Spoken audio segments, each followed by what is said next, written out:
Don't you worry, the clip's about to begin, but don't forget to subscribe. Or else, don't make me turn this website around. It's interesting to delve into, and I actually look forward to you having a more in-depth conversation with Hunter, because I would love to see where that goes. If you do it, maybe report it, because I would watch it. So we will talk to Sam. Hi, Sam. Okay. Hello, Sam. Thank you for calling the line. We have to make this kind of brief. Yeah. What's going on? Hi, Sam. Hello. Hi. So I guess I'll preface this with I'll try and be as concise as possible with what I'm going to say. This was a kind of a spontaneous calling in. I'm not entirely sober. Oh, okay. Well, if you're intoxicated, then we don't necessarily want to delve too far into it, Sam. But we will give you a brief opportunity. No, Why don't you stumble out your question, and we'll try to stumble out a response. If you're not comfortable with that, it's fine. Put out your question, Sam. We'll see how we go. Let's hear your question. Yeah. Okay. So I was. It's basically. I've been looking at a lot of street epistemology recently, and I have some issues with it from the standpoint of having anxiety and having been the target of someone trying to SE me without my consent before, which I think probably colours my view of it. And I was thinking, if I want to try and clear that up, you two will be the people to talk to about it. And well, so I was thinking... Yeah, that's good. I think I got the gist of it. What did you want to add anything to that? So yeah, it's the main kind of issue I think I would have with it, but I'm not entirely certain yet, would be that a lot of it seems to be very much about making. I appreciate the part of it, which is making someone consider their options, but I think you can cause someone to be less confident in any claim, even if it's one that's fairly obviously true. And I think as someone with anxiety, that can kind of... Are you concerned that it's manipulation? Is that what you're attempting to say? That it's manipulating you into beliefs as opposed to teaching you a method, like a way to, or manipulating you out of beliefs, perhaps, as opposed to a way of demonstrating your internal epistemology and scrutinizing it? Yeah, or that it can easily be used that way, even if that's not its intention. Okay. Yeah. So that so the powerful tool, and when wielded incorrectly, people could use it as a manipulation tool. Is that what you're saying? Yeah. Yeah. Okay. All right. I think I can. I just wanted to clarify. Yeah, that's good. I think I could run with. Let me run with that a little bit, and then you can jump in, Sam, if you want to correct me. But, I mean, street epistemology is a tool that people can learn, and sometimes they watch a few videos or read a book, and then or a tip sheet, or they just get a whiff of what it is, and they think that they have it, and they go out to do it, and then later after the fact. They may disclose that they were using this thing called street epistemology. So it's one of the risks of this method is that people who may be sort of a little bit ham-handed with the approach can be using it and really cause harm to people. I think that that's a possibility of the approach. And even people with the best intentions, like even maybe myself with as much experience as I have with the approach, I could engage with somebody, they could end up doubting their position that is actually factually true. And on top of that, they can walk away just feeling horrible about themselves because they were engaged in something that maybe they didn't know what they were getting themselves into.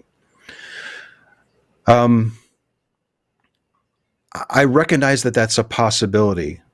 I don't know what more we can do to try to mitigate for that, other than some of the things that you might notice that a lot of us try to do by explaining what it is, by literally telling people, I'd like to ask you questions that will respectfully challenge a claim that you think is true. And ideally, one that's really tied to your identity and you're motivated to act out on it. Like, I want to go for a really deep belief that you have. So And then there's other things like getting consent to make sure that that's what they want to do, and then trying to end it if I notice that people are becoming particularly uncomfortable, and then maybe even giving people a way to reach out to me afterwards if they're struggling with it. But even despite all that, you can still potentially really upset people by using this approach and asking these kinds of questions.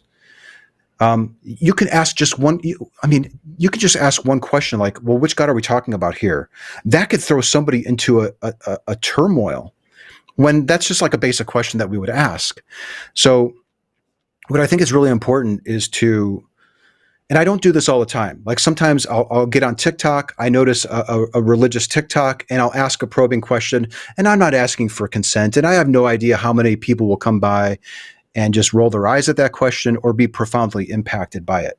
So I think always in the back of my mind, I try to keep in mind that these questions could upset people. But then again, a lot of the engagements that we have with people when we're arguing with them or giving them facts or ridiculing them can be upsetting to people as well. So it's almost like part of me just wants to say, listen, that's just kind of what comes with the territory when you're engaging with people on their deeply held beliefs. This is something that we should probably all be prepared for. But there's something about these SE questions that is catching people's attention. And I think it's stories like your own, Sam, that maybe people who are on the receiving end aren't so happy with it. Maybe they're a little disturbed by it. And then that kind of feedback can bubble up and reach people who are promoting the method or trying to learn it or whatever, or they're completely unfamiliar with it. And their first exposure to it is somebody who's upset about having partaken in it.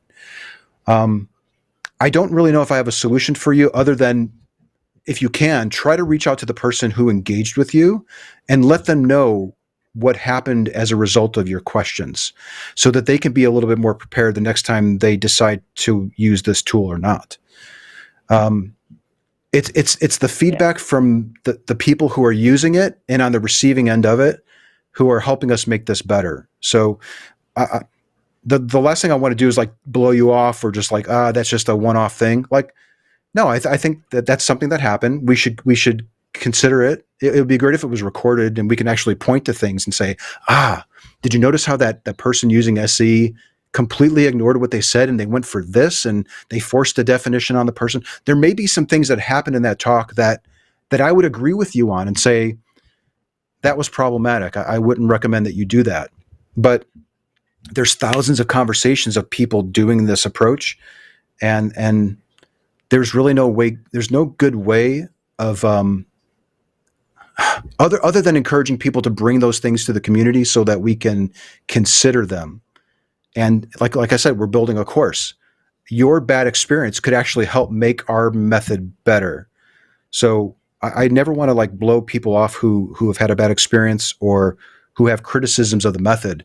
The approach has improved dramatically in the 8 years or so since this thing started because of issues like you're surfacing.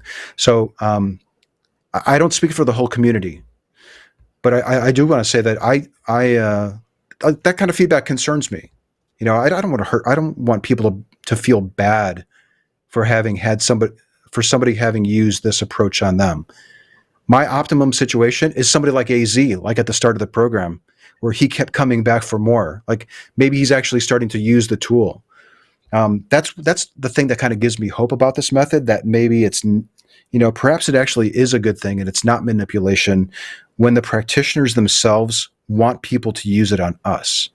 And I think that's the thing that gives me hope that this is a good thing and not a bad thing. Does that help, Sam? Do you have any follow-up? Sam. I mean, not really. Maybe it's me. I don't really have much. Sorry for the delay. It's funny on this end. So I don't really have a follow-up besides maybe the comment that I think when people have been like in the SE Discord server, when people have been learning it, I think I've spotted quite often where they make a lot of, and this just comes from the society we live in, presumptions that say because I'm a polytheist, that something to SE me on is automatically my polytheism. Where Right. if you convince me the gods don't exist tomorrow, you just make me an atheo-pagan. Oh, I see. Yeah, It wouldn't I think drastically change my life. Yeah, that's another thing too, is that a lot of the people who initially get into this approach are coming at it from a atheistic point of view, and they see the potency of the tool, and they're so eager to use it on a theist. It's almost like I've seen it. We Every get excited theist when becomes we see a mark at that point, and then theists don't want right. to. Yeah, And we need to shift this mindset of immediately going for the things that we think we need to correct in other people, and actually just listen to people and wait for you to state your claim, and make sure that we're talking about, like, when you say you believe in a God, is it the concept of a God that you believe in, or is it actually an entity or entities? And I think we often just sort of run with it, and yeah, I'd be pissed off too if people were asking me questions about a position that I don't hold.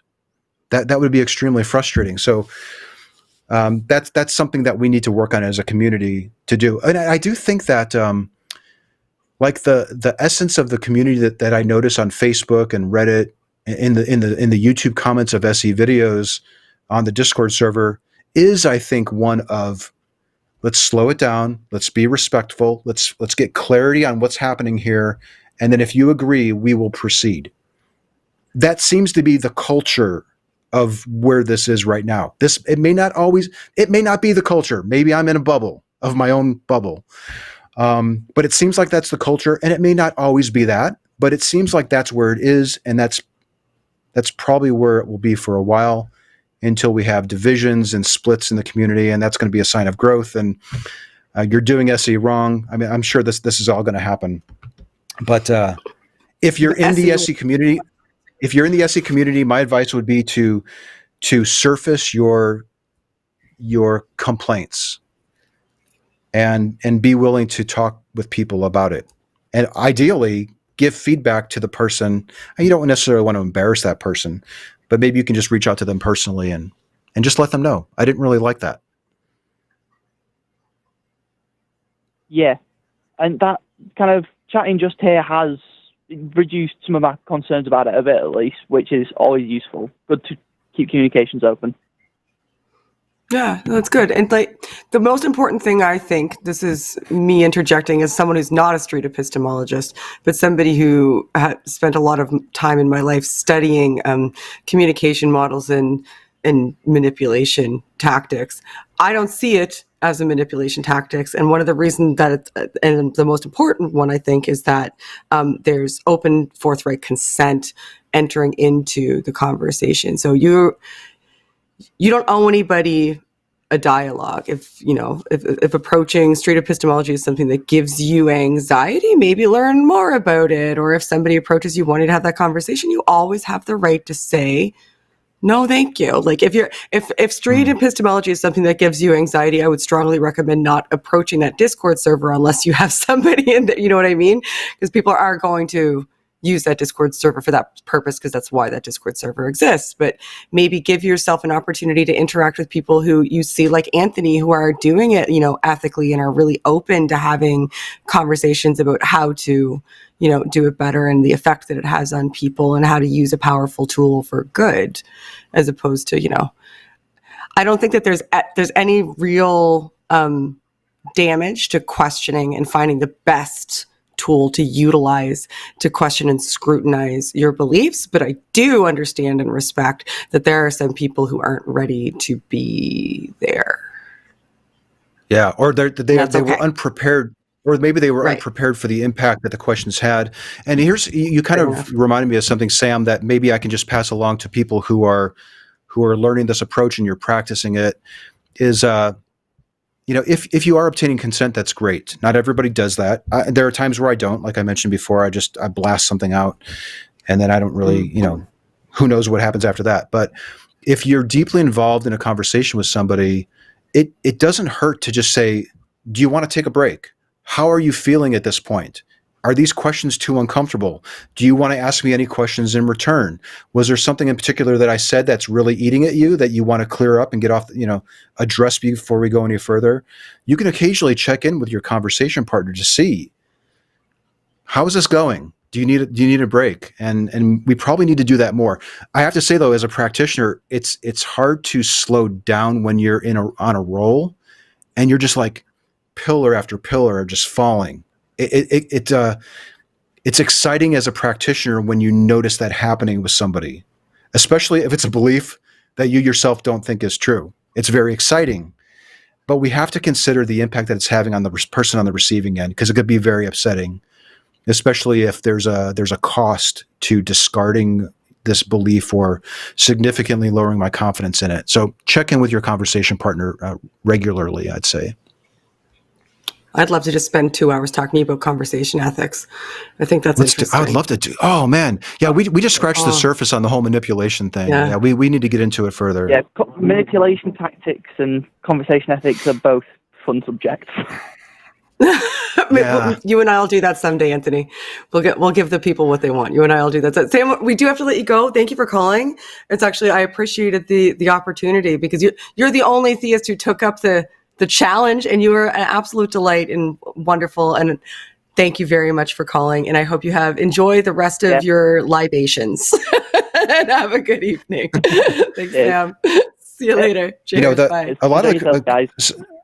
Thanks. Yeah, thanks, Sam. That was great. I really appreciate that. And not all of the criticisms or concerns about SE come from theists.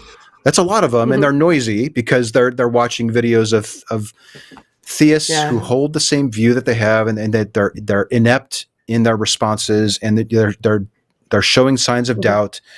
It could be very upsetting. But we also listen. I think people in the SE community are probably harder on SE than people outside of the SE community. That's such a good thing. I think so. And I've never tried to discourage people from doing that. I really haven't. Like, I want Sam to, it sounds like he's already in the community. Like, surface those reasons. Let's hammer it out. Maybe we can build something into the course that we're putting together that thousands and thousands of people will be using to try to head that off. Yeah. Right. Because one of the things to consider, oh my God, I'm just going to do a little bit of this now. We'll talk again later. But one of the things to consider is, and I think we're just finding our stride, right? Right. Right. And that you touched on is that, let's say that somebody does come to like a true belief, right? Like, so they change their mind, or at least what you would see as a true belief. Like they deconvert out of like Scientology. I'll pick that because I think it'll trigger the least amount of people, and the ones it does trigger, I don't really care. They come out of that. That's something that's a deeply held belief. There's entrenched systems that are built around that. They're in this conversation with you, and then that is the domino that topples that stuff down. And a lot of like, then what next, right? Like, you have just been you're just the person who flicked the domino that knocked them all down, and then you exit their life at like things like that are things that I think about quite consistent. Right? Yeah. Like, you don't like, are there support networks that you could like maybe be offering people when you have these sorts of conversations? Like, secular therapy project cards might be good to hang. Anyway, I could talk about conversation ethics for a really, really long time, because those are the things that I think about in conversation, because you so want to be careful. And I tweeted this out today, that creating another system of manipulation will never be the way to defeat a system of manipulation. Not that I'm saying that that's what straight epistemology is. I do not think that it is, and I'm going to state that explicitly. But I think a lot of us, when we find effective strategies for things like debate or conversations about theism or atheism or effective arguments, we can tend to hammer them in without thinking of why they work, how they're affecting people, what the blowback might be, why is there pushback, like really like scrutinizing how we engage with people is something we don't do as often or well enough in communities like ours. And I love to see it. I love to see more of it. So I enjoyed this immensely. Yeah, we could, like I said, we could probably talk for hours on that. Like, yeah. What happens after that person leaves? What's your obligation as the facilitator of the talk where you were using this approach? And but also, and the solicitor sometimes in many cases. Yeah. And other people have said, well, Anthony, why do we have an obligation to do that? Like, what's so different about it? You're just asking some questions and you're leaving them with something to think about. Like, I don't feel that I have an obligation to do anything after the fact. And I don't really feel that it's my place to tell them that they should do that. We've SE'd the effectiveness of SE and the obligation that we have. Like, we use this same approach on the claims. Yeah, we eat our own dog food in the SE community. Do you ever? It's like I haven't heard that before. Yeah, there will be some people who get that. I think it's like in the it's in the software business. If you build the software, you better be using the same software that you're also selling. Like, why wouldn't you? I'd love to talk about because I hear so many people. Like, I love the method, but there's also like when you hear enough of people like making noise about something. And you do quite a bit with SE. It makes me think like, okay, you know what? Like, you want to be standing on solid foundations, and if the entire foundation of this is like it's good to scrutinize, like you said, eat your own dog food. It's like you use the same method on you, like scrutinize it. So that's really good to hear. I really enjoy it because conversation ethics are super important, and I'm derailing this entire show that was supposed to be over. No, that's okay. One more thing, you have to also remember, the street epistemology is a concept that was in a book that a few people read, lots of people read, a few people set out to do it, and we're starting to notice like, wow, like what's really happening with this method? What are our obligations? Yeah. We're just Joe Blows who have picked up this technique and we're using it, and it seems like something's happening. And maybe we'll get to the point. Maybe one of the objectives of the nonprofit will eventually be developing standards, but who knows? Like, maybe that will actually kill SE if we lock it down too much. Maybe the beauty of it is that it is kind of a grassroots tool that you pick up and you can put your own little spin on it and use it how you see fit. I don't know. I've got more questions than answers on that. Hey, thanks for checking out this clip for The Line. While you're here, hit that like button, hit subscribe, turn on notifications, and then share this with that bitter uncle of yours who loves talking about the good old days.